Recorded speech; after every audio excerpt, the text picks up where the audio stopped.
John 12:32. Et ego, si exultatus fuero a terra, omnia trahamad me ipsum. And I, if I be lifted up from the earth, will draw all things to myself.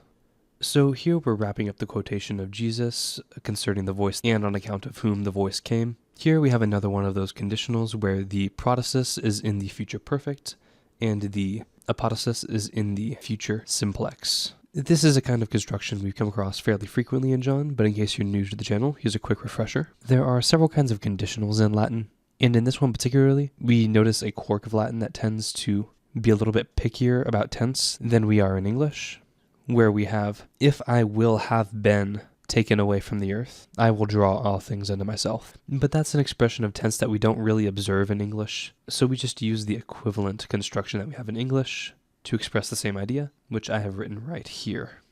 The only other thing that may interest you in this text is the fact that there is a textual variant here in omnia, the textual variant reading omnes, and this is a textual variant that is existent in the Greek too, with panta and pantes. And we are lucky enough to have the opinions of some of the church fathers preserved concerning this particular text.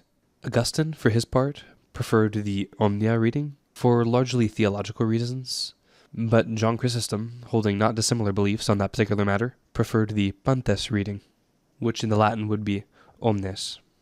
However, which is actually the correct reading? Well, although both readings are quite ancient in their origins, the Nestle-Aland 28th edition of the Greek New Testament prefers the pantes reading, which would be reflected in the Latin tradition as omnes, and that being the case, I think I will side with them on this reading.